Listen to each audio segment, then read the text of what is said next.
अस्सलाम वालेकुम everyone. Here I am Maria Nadeem from Maria's learning platform. आज के लेक्चर में हम लोग डील करेंगे बी और टी लिम्फोसाइट्स को।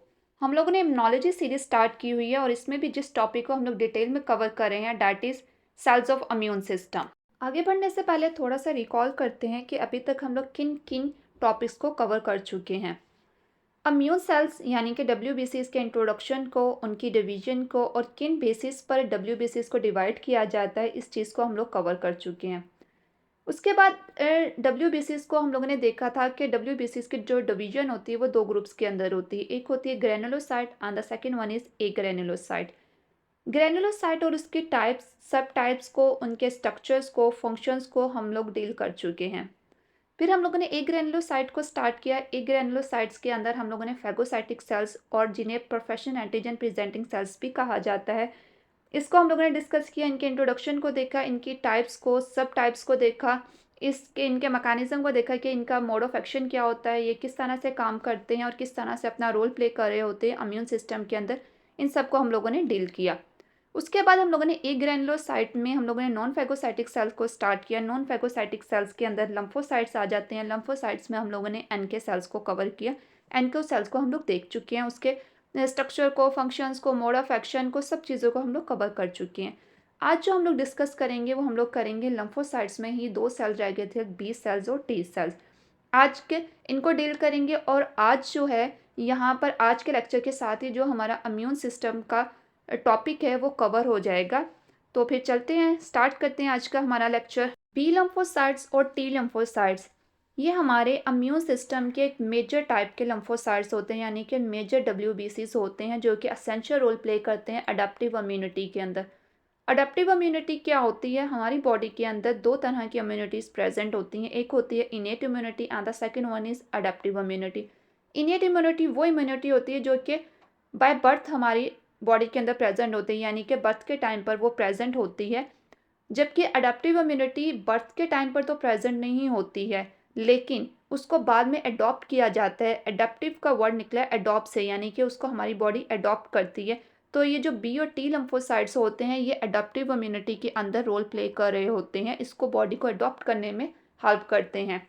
अगर इनकी ओरिजिनेशन की बात की जाए तो बी और टी सेल दोनों की ओरिजिनेशन जो होती है वो बोन मैरो में हेमाटोपोइटिक स्टेम सेल से होती है, यानी कि हेमाटोपोइटिक स्टेम सेल से दो तरह की लाइनेज बनती है। एक होती है myeloid progenitor cells and the second one is lymphoid progenitor cells. तो ये जो दोनों है ये लम्फॉइड प्रोजेनाइटर सेल से ओरिजिनेट होते हैं। इसी वजह से इनके लिए लम्फोसाइट्स का वर्ड लम्फॉइड प्रोजेनाइटर सेल्स से ही लिया गया है, इन्हें यही कहा जाता है। मैन्युफैक्चरिंग जो होती है वो दोनों की बोन मैरो के अंदर होती है, लेकिन जो मैचुरेशन होती है वो दोनों के डिफरेंट रीजन्स के अंदर होती है। बी सेल्स की बात करें तो बी सेल्स की मैन्युफैक्चरिंग ऑन मैचुरेशन दोनों ही बोन मैरो के अंदर होते हैं, यानी कि बनते भी बोन मैरो में है और जो मैच्योर हो है वो भी बोन मैरो के अंदर ही होते हैं। जबकि टी सेल्स का जो केस है वो थोड़ा सा डिफरेंट होता है। टी सेल्स की जो मैन्युफैक्चरिंग होती है वो उनकी वो होती तो बोन मैरो के अंदर है, यानी कि बनते तो बोन मैरो के अंदर है, लेकिन मैच्योर वहाँ पर नहीं होते हैं। बोन मैरो से इन्हें रिलीज़ कर दिया जाता है ब्लड स्ट्रीम्स के अंदर, यानी कि ब्लड के अंदर। फिर ये वहाँ से एक ऑर्गन होता है, एक ग्लैंड प्रेजेंट होता है लेफ्ट और राइट लंग्स के दरमियान में चेस्ट कैविटी के अंदर, जिसे थाइमस कहा जाता है। ये वहाँ पर पहुँचते हैं और वहाँ पर थाइमस के अंदर इनकी मैचुरेशन होती है और थाइमस के टी से ही इन्हें टी सेल्स कहा जाता है, यानी कि वहाँ पर मैच्योर होते हैं, इसी वजह से इन्हें टी सेल्स कहा जाता है। सबसे पहले डिस्कस करते हैं, डिटेल में डिस्कस करते हैं टी लिम्फोसाइट्स को। इन्हें टी लिम्फोसाइट्स भी कहा जाता है, इन्हें टी सेल्स भी कहा जाता है और थाइमोसाइट्स भी कहा जाता है। थाइमोसाइट्स क्यों? क्योंकि ये थाइमस के अंदर इनके मैचुरेशन होती है। साइट्स का वर्ड जो होता है वो उसका मतलब होता है सेल्स, तो वो सेल्स जो कि थाइमोसाइट्स थाइमस के अंदर मैच्योर होते हैं, इसलिए इन्हें कहा जाता है थाइमोसाइट्स। इनकी हम लोग डिस्कस कर चुके हैं, इनकी जो सिंथेसिस होती है वो बोन मैरो के अंदर होती है, मैचुरेशन जो होती है वो थाइमस के अंदर होती है। ये रिस्पॉन्सिबल होते हैं सेल मेडिएटेड इम्यूनिटी के अंदर। आगे हमने बात की कि अडेप्टिव इम्यूनिटी। अडेप्टिव इम्यूनिटी के अंदर दो तरह की इम्यूनिटी आती है। एक होती है सेल मेडिएटेड इम्यूनिटी जो कि टी सेल्स के थ्रू होती है। इसके अंदर सेल्स इन्वॉल्व होते हैं, यानी कि सेल्स के थ्रू ये इम्यूनिटी होती है। इन सब को हम लोग इम्यूनिटी को एक अलग से लेक्चर के अंदर डिस्कस करेंगे, लेकिन अभी हम लोग आप लोगों ने सिर्फ और सिर्फ ये याद रखना है जो टी सेल्स होते हैं वो रिस्पॉन्सिबल होते हैं किसके लिए? सेल मेडिएटेड इम्यूनिटी के लिए। अगर इनकी ब्लड में टोटल परसेंटेज की बात की जाए तो ये टोटल ब्लड के अंदर इनकी जो परसेंटेज होती है वो 80 टू 85% होती है। अब डिस्कस करते हैं टी सेल्स के स्ट्रक्चर को और इसकी कुछ इंपॉर्टेंट प्रॉपर्टीज को। टी सेल्स जो है वो एक ग्रेनुलोसाइट्स होते हैं, यानी कि इनके साइटोप्लाज्म के अंदर किसी भी टाइप के कोई ग्रेन्यूल्स प्रेजेंट नहीं होते। इनकी सरफेस की बात की जाए तो इनकी सरफेस के ऊपर कुछ स्पेशल टाइप के रिसेप्टर्स प्रेजेंट होते हैं जिन्हें कहा जाता है TCR, टी सेल रिसेप्टर। इसके साथ साथ कुछ और भी रिसेप्टर्स प्रेजेंट होते हैं, या ऐसे कहने कुछ आइडेंटिटी मार्कर्स प्रेजेंट होते हैं, सरफेस मार्कर प्रेजेंट होते हैं जो कि इनके आइडेंटिटी कार्ड के तौर पर यूज होते हैं। जिस तरह हमारे हमारा एक आइडेंटिटी कार्ड होता है, हमारा शनाख्ती कार्ड होता है जिससे हमें पहचान मिलती है। इसी तरह हमारे यूनिवर्सिटी में, कॉलेज में एक हमारा आईडी कार्ड होता था, उस कॉलेज का कार्ड होता था जिससे हम लोग उस कॉलेज को रिप्रेजेंट कर रहे होते थे। हमें पता चल जाता था कि हम लोग इस कॉलेज के स्टूडेंट हैं। बिल्कुल इसी तरह टी सेल्स के ऊपर कुछ स्पेशल टाइप के सरफेस मार्कर प्रेजेंट होते हैं जो कि इनकी आइडेंटिटी में इनकी हेल्प करते हैं। अगर बहुत ज़्यादा पॉपुलेशन हो सेल्स की, उसमें से फाइंड आउट करना हो कि टी सेल कौन सा है। अगर हम लोग लम्फोसाइट की बात करें कि बी सेल्स भी प्रेजेंट है, टी सेल्स भी प्रेजेंट है और एनके सेल्स भी प्रेजेंट है, उसमें से हमें फाइंड करना हो कि टी सेल्स कौन से हैं, तो उसमें से हमें देखना होता है कि इनकी सरफेस के ऊपर कौन से रिसेप्टर्स प्रेजेंट है, किस तरह के सरफेस मार्कर्स प्रेजेंट हैं। टी सेल्स की सरफेस के ऊपर CD3 मार्कर्स प्रेजेंट होते हैं, CD3 मॉलिक्यूल्स प्रेजेंट होते हैं जो कि सभी टाइप के टी सेल्स के ऊपर प्रेजेंट होते हैं। और ये सिर्फ और सिर्फ टी सेल के रिसेप्टर्स के ऊपर ही CD3 प्रेजेंट होते हैं। तो इससे हमें पता चल जाता है कि ये टी सेल्स है। टी सेल्स के अगर एक इम्पॉर्टेंट फीचर्स को डिस्कस किया जाए या एक इम्पॉर्टेंट प्रॉपर्टी को डिस्कस किया जाए तो वो ये है कि टी सेल्स का एक रूल है अपना काम करने का। टी सेल्स बहुत ही प्रोटोकॉल के साथ काम करते हैं और इन्हें काम करने के लिए भी फुल प्रोटोकॉल चाहिए होता है। टी सेल्स के ऊपर जो रिसेप्टर्स प्रेजेंट होते हैं वो कभी भी फ्री एंटीजन को एक्सेप्ट नहीं करते हैं जब तक कि उनकी मुकम्मल प्रोसेसिंग ना हो, यानी कि प्रोसेसिंग मीन जबकि उनकी मुकम्मल ब्रेक डाउन ना, उन्हें छोटे छोटे पार्ट्स में डिवाइड करके एमएचसी मॉलिक्यूल्स के थ्रू उन्हें प्रेजेंट ना किया जाए। टी सेल्स बहुत ही ज़्यादा वीआईपी सेल्स हैं हमारी बॉडी के, हमारे इम्यून सिस्टम के, जिन्हें बहुत प्रोटोकॉल चाहिए होता है। ऐसे कह लें टी सेल्स कभी भी फ्री एंटीजन को जो कि हमारी सराउंडिंग में घूम फिर रहे होते हैं, प्रेजेंट होते हैं, ये उनकी तरफ देखते तक नहीं है, ये उनके ऊपर अपना फंक्शन परफॉर्म नहीं करते हैं जब तक कि उन्हें फुल ब्रेक डाउन ना किया जाए। और टी सेल्स हर टाइप के एंटीजन को भी डील नहीं करते। याद रखिएगा टी सेल सिर्फ और सिर्फ उसी एंटीजन के ऊपर अपना फंक्शन परफॉर्म करते हैं, उसी एंटीजन को हैंडल करते हैं, उसी एंटीजन को डील करते हैं या टारगेट करते हैं जो कि प्रोटीनेशियस नेचर की हो। ये कभी भी कार्बोहाइड्रेट से बनी हुई एंटीजन, ऐसी एंटीजन जो कि कार्बोहाइड्रेट से बनी है या ऐसी एंटीजन जो कि लिपिड से बनी हुई, ये कभी भी टी सेल्स उसको डील नहीं करते हैं। ये सिर्फ और सिर्फ प्रोटीनेशियस नेचर को, पेप्टाइड नेचर की बनी हुई एंटीजन को ही डील करेंगे। ऐसा हो सकता है कि वो एंटीजन जो कि ग्लाइकोप्रोटीन्स की बनी हो, यानी कि प्रोटीन प्रेजेंट हो या लिपोप्रोटीन हो, ये उनको डील करते हैं, उनको हैंडल करते हैं और फुल तब तक करेंगे जब तक इन्हें फुल प्रोटोकॉल ना मिले। प्रोटोकॉल इन्हें कौन देता है? इन्हें एमएचसी मॉलिक्यूल्स देते हैं। एमएचसी मॉलिक्यूल्स के ऊपर जब तक प्रोसेस्ड एंटीजन प्रेजेंट ना हो, जब तक वो प्रोसेस एंटीजन जिसकी नेचर प्रोटीन ना हो, पेप्टाइड ना हो, ये तब तक अपना फंक्शन परफॉर्म नहीं करते। इसीलिए इन्हें कहा जाता है कि टी सेल्स हमारी बॉडी के बहुत ही ज़्यादा वीआईपी सेल हैं जिन्हें फुल प्रोटोकॉल चाहिए होता है। जब तक इन्हें प्रोटोकॉल ना मिले तब तक ये एक्टिवेट नहीं होते, तब तक ये उस एंटीजन के अगेंस्ट अपना जो फंक्शन है वो परफॉर्म नहीं करते हैं। टी लिम्फोसाइट्स की अगर टाइप्स को डिस्कस किया जाए, इनकी बात की जाए तो टी सेल्स को दो ब्रॉड कैटेगरीज में डिवाइड किया गया है। First one is effector T cells and the second one is regulator T cells. Effector T cells वो टी सेल्स जो इफेक्ट शो करते हैं, जो टारगेट एंटीजन को डील करने में और बॉडी से रिमूव करने में इन्वॉल्व होते हैं। इसीलिए इन्हें कहा जाता है इफेक्टर टी सेल्स, क्योंकि ये अपना एक इफेक्ट शो करते हैं। जबकि रेगुलेटरी टी सेल्स की बात की जाए तो ये रेगुलेट करते हैं इम्यून सिस्टम को। रेगुलेशन मीन के इम्यूनिटी को बढ़ाने और कम करने में ये अपना एक रोल प्ले करते हैं। इफेक्टर टी सेल्स के अंदर टू टाइप्स के सेल्स आ जाते हैं, एक है cytotoxic T cells and the second one is memory T cells. Cytotoxic T cells के लिए TC का वर्ड भी यूज किया जाता है। Here C stands for cytotoxic. इनका नाम ही हमें बता रहा है, ये वो सेल्स होते हैं जो कि बॉडी को जो कि बॉडी में से एंटीजन को रिमूव करने में, किल करने के में इन्वॉल्व होते हैं। किस तरह से ये करते हैं, इस सारे मैकेनिज्म को आगे हम लोग डिस्कस करते हैं। मेमोरी टी सेल्स जो कि मेमोरी प्रोड्यूस करते हैं। अडेप्टिव इम्यूनिटी का एक बहुत ज़्यादा इंपॉर्टेंट फीचर ये होता है कि यहाँ पर मेमोरी भी प्रोड्यूस होती है। किस तरह से होती है, उसके लिए थोड़ा सा वेट करें, नेक्स्ट डिस्कस करते हैं। रेगुलेटरी टी सेल्स में भी टू टाइप्स के सेल्स आते हैं कि हेल्पर टी सेल्स, इन्हें टीएच भी कहा जाता है। हेल्पर टी सेल, इनका नाम ही बता रहा है ये क्या करते हैं, हेल्प करते हैं। And the suppressor T sales है तो सप्रेस करेंगे, किसको करेंगे, इम्यूनिटी को सप्रेस करेंगे। हेल्पर टी सेल्स में भी फर्दर डिफरेंट टाइप्स के हेल्पर टी सेल्स आ जाते हैं, जिसमें आ जाता है TH1, TH2, TH17 and TFH। TFH क्या है, यहाँ पर TFH है फॉलिकुलर हेल्पर टी सेल्स। इन सब का एक अपना फंक्शन है, इन सब का एक अपना रोल है, इन सब को हम लोग डिस्कस करते हैं डिटेल में। यहाँ पर थोड़ा सा सीडी मॉलिक्यूल्स को डिस्कस करते हैं कि सीडी मॉलिक्यूल्स क्या होते हैं। हम लोगों ने डिस्कस किया कि जितने भी टी सेल्स होते हैं उनकी सबकी सरफेस के ऊपर सीडी मॉलिक्यूल्स प्रेजेंट होते हैं, यानी कि CD3 प्रेजेंट होते हैं। अब ये सीडी होते क्या है, actually CD is an abbreviation for cluster of differentiation. ये क्लस्टर ऑफ डिफरेंशिएशन होते हैं, ये एक प्रोटीन मॉलिक्यूल्स होते हैं जो कि सभी सेल की सरफेस के ऊपर प्रेजेंट होते हैं। ये उनके आइडेंटिफिकेशन और करेक्टराइजेशन वाले मार्कर होते हैं जो कि डिफरेंट टाइप के लिक्विसाइड्स में से उनकी सब पॉपुलेशन को आइडेंटिफिकेशन के लिए, करेक्टराइजेशन के लिए यूज किया जाता है।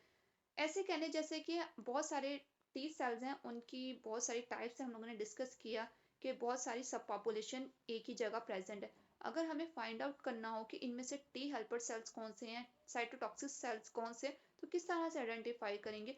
उस टाइम हम लोग क्या करते हैं, उनके जो सेल सरफेस मार्कर्स होते हैं यानी कि CD मॉलिक्यूल्स होते हैं, उनको देखते हैं कि कौन सा सेल के ऊपर मार्कर प्रेजेंट है, और उसी से हमें पता चल जाता है कि ये हेल्पर सेल है या साइटोटॉक्सिक सेल है या कौन से किस टाइप के ये सेल हैं। अगर तो किसी सेल के ऊपर, किसी टी सेल्स के ऊपर TCR भी प्रेजेंट है, CD3 प्रेजेंट है, ये तो दो प्रेजेंट होंगे ही होंगे सबके ऊपर। उसके साथ साथ CD4 भी प्रेजेंट है, तो वो हमारे पास होंगे टी हेल्पर सेल्स। ये 4 के साथ प्लस का साइन जो है वो इंडिकेट कर रहा है प्रेजेंस को, यानी कि CD4 जो है वो प्रेजेंट है, तो वो कौन से टी हेल्पर सेल।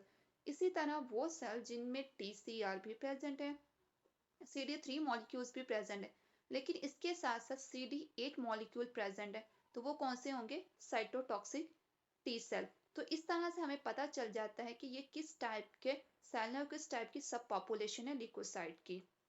एक और पॉइंट को यहाँ पर नोट करना है कि जितने भी CD4 रिसेप्टर्स हैं, यानी कि टी हेल्पर सेल्स हैं, टी हेल्पर सेल्स के लिए मोस्टली CD4 सेल्स का भी वर्ड यूज किया जाता है, यानी कि इन्हें ये भी कहा जाता है कि CD4 सेल्स हैं, टी हेल्पर सेल्स। आपने कंफ्यूज नहीं होना, दोनों एक ही चीज हैं।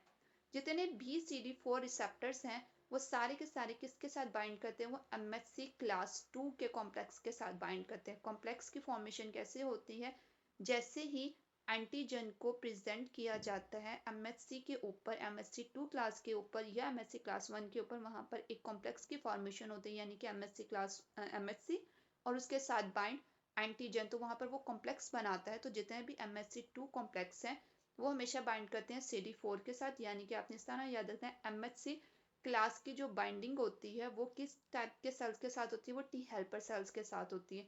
इसी तरह जितने भी साइटोटॉक्सिक टी सेल हैं यानी कि CD8 वाले सेल्स हैं, उनकी बाइंडिंग जो होती है वो होती है MHC क्लास 1 कॉम्प्लेक्स के साथ। टू टाइप की MHC होती हैं, एक होती है 1 और एक होती है 2। जो 1 है वो बाइंड करती है साइटोटॉक्सिक टी सेल जिनके ऊपर CD8 रिसेप्टर्स प्रेजेंट होते हैं, और जो MHC क्लास 2 है वो बाइंड करती है टी हेल्पर सेल्स के साथ जिनके ऊपर CD4 के रिसेप्टर्स प्रेजेंट होते हैं। Cytotoxic T cell, cytotoxic T cell जिन्हें CD8 सेल्स भी कहा जाता है। इन्हें CD8 सेल्स क्यों कहा जाता है, क्योंकि इनकी सरफेस के ऊपर CD8 मॉलिक्यूल्स प्रेजेंट होते हैं। इनका प्राइमरी जॉब क्या होता है, इनकी प्राइमरी जॉब होती है जितने भी लिथल सेल्स होते हैं यानी कि टॉक्सिक और टारगेट सेल्स होते हैं उन्हें किल करना, उन्हें डिस्ट्रॉय करना। ये किस तरह से करते हैं, अपॉन रिकग्निशन, जब एक दफ़ा ये रिकग्नाइज कर लेते हैं MHC क्लास 1 के थ्रू करते हैं।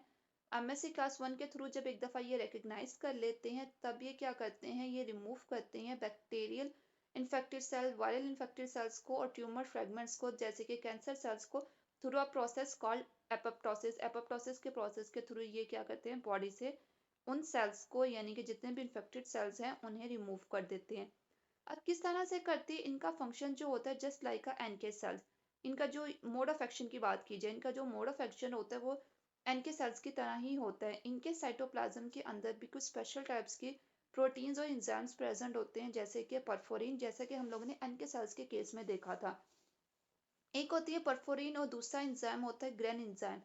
परफोरिन परफोरिन क्या करते हैं, ये जैसे ही परफोरिन को रिलीज करते हैं तो परफोरिन वो जो टारगेट सेल है उस सेल के ऊपर जाके यानी कि उस सेल के अंदर जाके लाइसिस कर देता है, उस सेल्स की वहां पर सुराख बना देता है, वहां पर होल क्रिएट कर देता है। तो इस तरह से क्या होता है, सेल की जो इंटीग्रिटी होती है वो मेंटेन नहीं रहती, इम्बैलेंस वहां पर हो जाता है। जितने भी ऑर्गेनेलीज होती हैं वो बाहर की तरफ रिलीज होना शुरू हो जाती है, तो इस तरह से इसको डैमेज कर देता है। अब अगर वायरल इन्फेक्टेड सेल्स हैं या ट्यूमर सेल्स हैं, अगर वायरस की बात की जाए तो वायरसेस के लिए तो बहुत ज़्यादा इजी काम हो गया कि परफोरिन ने होल क्रिएट कर दिए हैं, सुराख बना दिए हैं। वायरसेस का तो काम ही ये होता है कि रेप्लिकेट करना होता है किसी सेल के अंदर जाके, और वहां पर फिर सेल को बस्ट करना और बाहर निकल के दूसरे सेल्स की तरफ जाना, ताकि वहां पर जाके जो है वो अपना इन्फेक्शन जो है वो क्रिएट कर सके। तो वायरस के केस में तो बहुत ज़्यादा इजी हो गया कि परफोरिन ने क्या किया है, सुराख बना दिए हैं, उससे वायरसेस बाहर निकलेंगे। तो साइटोटॉक्सिक टी सेल्स जो हैं वो सिर्फ और सिर्फ परफोरिन को रिलीज नहीं करते हैं। परफोरिन जो सुराख बनाता है उसके साथ साथ ये क्या करते हैं, अपने साइटोप्लाज्म के अंदर एक और भी एंजाइम लेकर बैठे होते हैं जिसे ग्रेन एंजाइम कहते हैं। वो ग्रेन एंजाइम्स क्या करते हैं, वो जो परफोरिन ने सुराख बनाए, होल क्रिएट किए, उनके थ्रू उस सेल के अंदर जाते हैं, वहां पर जाके उस सेल को डैमेज कर देते हैं, यानी कि उस सेल को किल कर देते हैं, लिथल सेल्स को, और इस तरह से उसकी क्या हो जाती है, लैमिनेशन हो जाती है बॉडी से। Helper T cells. Helper T cells की अगर फंक्शन को डिस्कस किया जाए तो ये अडेप्टिव इम्यून सिस्टम के अंदर एक मेजर रोल प्ले कर रहे होते हैं। ये कभी भी डायरेक्टली अटैक नहीं करते पैथोजन के ऊपर। ये किसी भी टाइप के टॉक्सिन्स को, एंटीबॉडीज को रिलीज नहीं करते जो कि डायरेक्टली जाके किसी भी पैथोजन को के ऊपर अटैक करे, उसको किल करे और बॉडी से रिमूव करे। इसके बजाय ये क्या करते हैं, ये हेल्प करते हैं। हेल्प किस तरह से करते हैं, हेल्प बाय सिक्रेटिंग साइटोकाइंस। ये कुछ स्पेशल टाइप के साइटोकाइंस को रिलीज करते हैं, सिक्रेट करते हैं, जो कि एक्टिवेट करते हैं दूसरे इम्यून सेल्स को। इस तरह से ये कोऑर्डिनेटर के तौर पर काम कर रहे होते हैं। ये इम्यून रिस्पॉन्स में कोऑर्डिनेशन बिल्ड करते हैं ताकि जो दूसरे सेल्स हैं वो साइट ऑफ इन्फेक्शन के ऊपर पहुंच सके।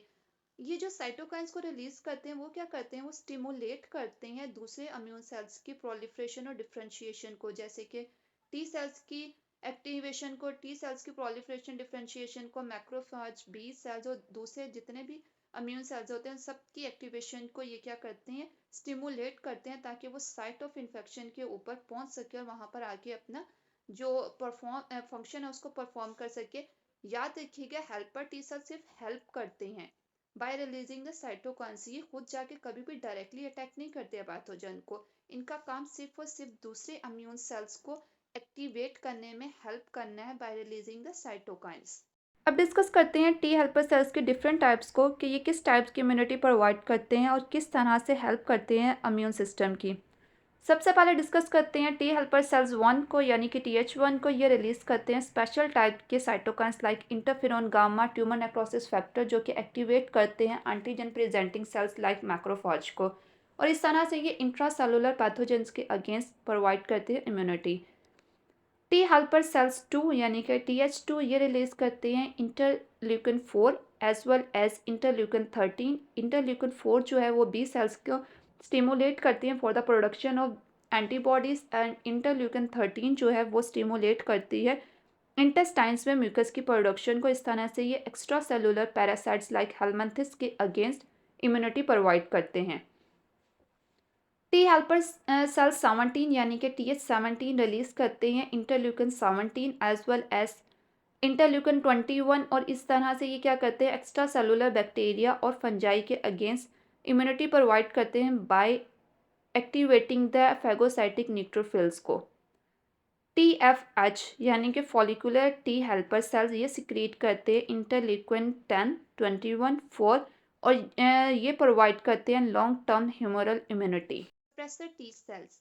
सप्रेसर टी सेल्स, इनका नाम ही इनके काम को बता रहा है। सप्रेसर मीन इनहिबिट करना, यानी कि बंद कर देना। जैसे ही एक बार टी सेल्स ने, साइटोटॉक्सिक टी सेल्स ने या बी सेल्स ने अपना फंक्शन परफॉर्म कर लिया, यानी कि पैथोजन के साथ बाइंड करके उसके ऊपर वर्किंग करके उसको बॉडी से रिमूव कर दिया, तो उनका पीछे और कोई काम नहीं बच जाता। They no longer serve a purpose. तो इसलिए उनकी जो एक्टिविटी है, उनका जो रिस्पॉन्स है, उसको बॉडी से सप्रेस करना बहुत ज़रूरी है। वरना ये पॉसिबल है कि वो हमारे अपने खुद के जो हेल्थी सेल्स हैं, ये उनके ऊपर अटैक करने लग जाते हैं। या फिर ये भी पॉसिबल हो सकता है कि हमारे ये जो एक्टिव सेल्स हैं, जिन्होंने अपना काम कर लिया, वो हमारी अपनी बॉडी के जो सेल्स के ऊपर एंटीजेंस प्रेजेंट होते हैं, यानी कि सेल्फ एंटीजेंस प्रेजेंट होते हैं, ये उनको अगेंस्ट, उनके अगेंस्ट वर्किंग स्टार्ट कर देते हैं। इस तरह से ये एक ऑटो इम्यून रिस्पॉन्स को जनरेट करते हैं। तो सप्रेसर टी सेल्स क्या करते हैं, जितने भी एक्टिव सेल्स हैं, उनकी जो वो होती है, एक्टिविटी होती है, उसको इनहिबिट कर देते हैं, उनको सप्रेस कर देते हैं, ताकि वो ऑटो इम्यून रिस्पॉन्स को जनरेट ना कर सके। वो खुद के जो हेल्थी सेल्स हैं उन्हें डिस्ट्रॉय ना करें, जो खुद के सेल्फ एंटीजेंस हैं उनके अगेंस्ट वर्किंग ना स्टार्ट करें। तो इस तरह से सप्रेसर टी सेल्स क्या करते हैं, ये मेंटेन करते हैं, ये रेगुलेट करते हैं हमारी इम्यूनिटी को, कि किस टाइम पर एक्टिव होना है, किस टाइम पर सप्रेस होना है, और किस तरह से अपना जो बैलेंस है उसको मेंटेन रखना है।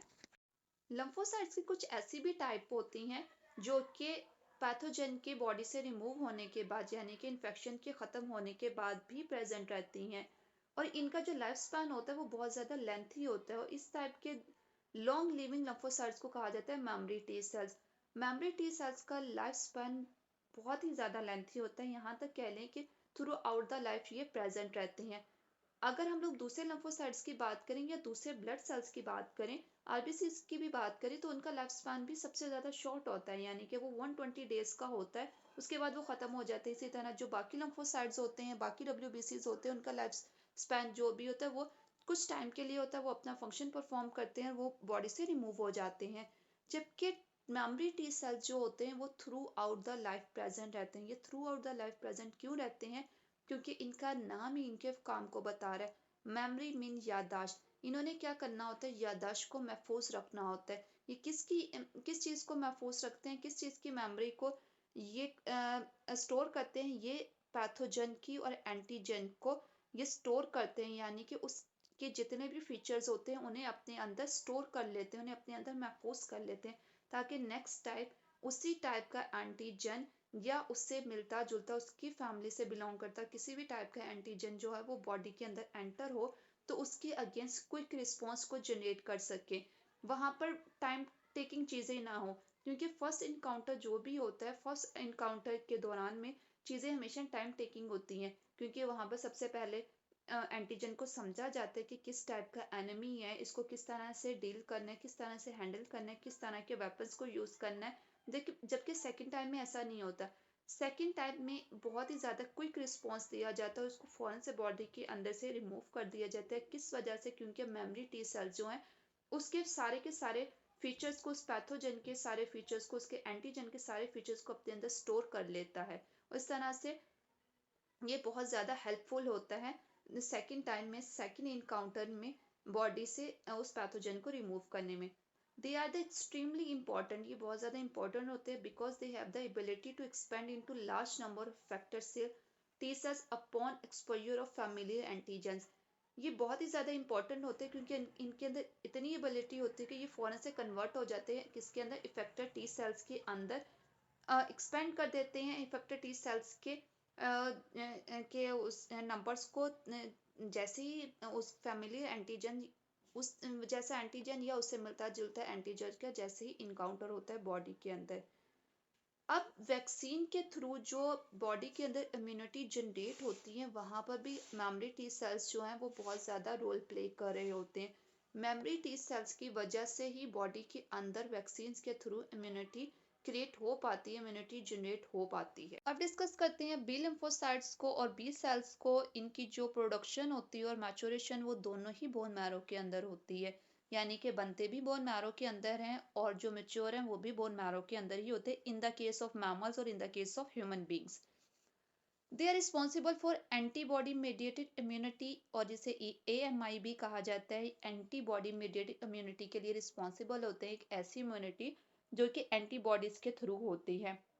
और इसी टाइप की इम्यूनिटी के लिए एक और वर्ड भी यूज किया जाता है जिसे कहा जाता है humoral immunity. Humoral mean fluid, ऐसी इम्यूनिटी जो कि ब्लड के थ्रू मिलती है, क्योंकि एंटीबॉडीज जो हैं वो ब्लड के अंदर प्रेजेंट होती हैं। सो इस टाइप की इम्यूनिटी के लिए एक और वर्ड भी यूज किया जाता है, दैट इज ह्यूमरल इम्यूनिटी। अगर इनकी टोटल परसेंटेज की बात की जाए कि इनकी टोटल परसेंटेज कितनी होती है ब्लड के अंदर, तो बी लिम्फोसाइट की परसेंटेज होती है 10 to 15%। 10 to 15% इनकी होती है। अब डिस्कस करते हैं कि बी सेल्स को बी सेल्स क्यों कहा जाता है। बी सेल्स को इसलिए बी सेल्स कहा जाता है क्योंकि इनकी सबसे पहले जो डिस्कवरी हुई थी वो बर्ड्स में एक ऑर्गन जो कि एलिमेंट्री कैनाल के साथ प्रेजेंट होता है, जिसे बर्सा फैब्रिशियस कहते हैं, उसके अंदर हुई थी। सो बर्सा के बी से इन्हें बी सेल्स का नाम मिल गया। और ये ऑर्गन बर्सा फैब्रिशियस सिर्फ और सिर्फ बर्ड्स में प्रेजेंट होता है, मैमल्स में प्रेजेंट नहीं होता, ह्यूमंस के अंदर प्रेजेंट नहीं होता। बी सेल्स की जो प्रोडक्शन होती है वो इन्हीं सेल्स के अंदर होती है, यानी कि बर्ड्स ऑफ फैब्रिशियस में होती है इन द केस ऑफ बर्ड्स। लेकिन अगर हम लोग मैमल्स के केस को डिस्कस करें, ह्यूमंस के केस को देखा जाए, तो ह्यूमंस के अंदर उसी टाइप के सेल्स जो कि बर्ड्स ऑफ फैब्रिशियस में सिंथेसाइज हो रहे थे, उसी टाइप के सेल्स वो बोन मैरो के अंदर सिंथेसिस होते हैं। बोन मैरो क्या होता है? बोन्स के अंदर एक जेली लाइक सब्सटेंस प्रेजेंट होता है, जिसके अंदर बी सेल्स की प्रोडक्शन होती है, बनते भी वहीं पर है, यानी कि मैन्युफैक्चरिंग भी बोन मैरो के अंदर हो रही होती है और मैचुरेशन भी बोन मैरो में होती है। सो ह्यूमंस के केस में जो बी सेल्स को नाम मिला वो बी बोन मैरो के बी से मिल गया।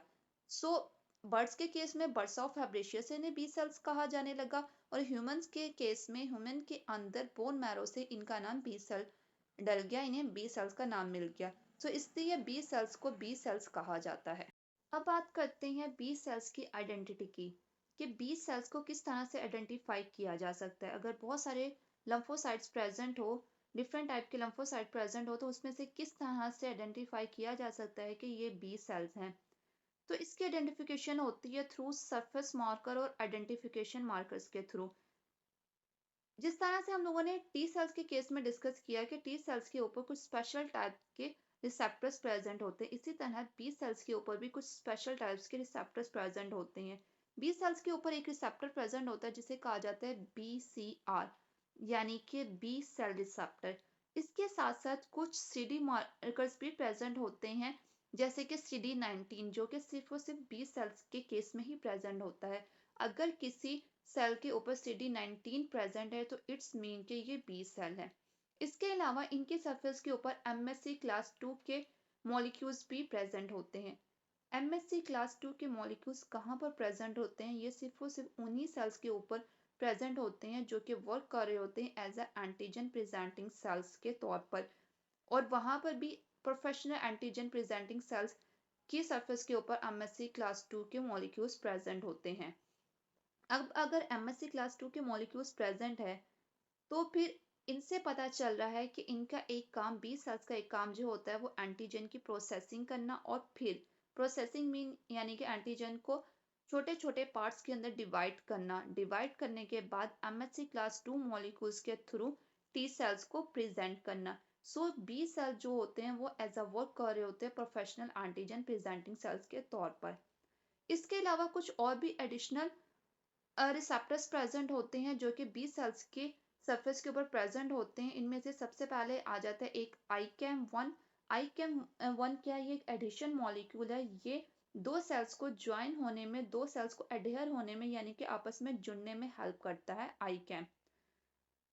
सेकेंड है हमारे पास CD22। बी सेल्स के ऊपर एक और रिसेप्टर प्रेजेंट होता है जिसे CD22 कहते हैं। ये एक इनहिबिटरी मॉलिक्यूल है जो कि बी सेल्स के फंक्शंस को इनहिबिट करने में हेल्प करता है। इसके साथ साथ TLR यानी कि टॉल लाइक रिसेप्टर्स भी प्रेजेंट होते हैं। टॉल लाइक रिसेप्टर्स ऑलमोस्ट सभी अम्यून सेल्स की सरफेस के ऊपर टॉल लाइक रिसेप्टर्स प्रेजेंट होते हैं। ये क्या करते हैं? इनके पास एबिलिटी होती है, ये माइक्रोब्स और माइक्रोबियल एसोसिएटेड मॉलिक्यूल्स को सेंस कर लेते हैं। Microbial associated molecule like peptidoglycan, chitin, double standard RNA, single standard DNA। तो इस तरह से माइक्रोब और माइक्रोब से जो एसोसिएटेड मॉलिक्यूल्स होते हैं उन्हें सेंस करने की एबिलिटी रखते हैं। इसके साथ साथ बी सेल्स की सरफेस के ऊपर कुछ एंटीबॉडीज की क्लास भी बाउंड रहती हैं, यानी कि कुछ एंटीबॉडीज भी प्रेजेंट रहती हैं। सभी एंटीबॉडीज नहीं रहती, 5 टाइप्स की एंटीबॉडीज होती हैं, सबकी सब प्रेजेंट नहीं होती बी सेल्स की सरफेस के ऊपर। सिर्फ और सिर्फ आईजीएम और आईजीडी ही प्रेजेंट होते हैं, यानी कि ये सरफेस के साथ बाउंड रहती हैं, इसीलिए इन्हें कहा जाता है मेम्ब्रेन बाउंड आईजीजी या मेम्ब्रेन बाउंड अमीनोग्लोबिन।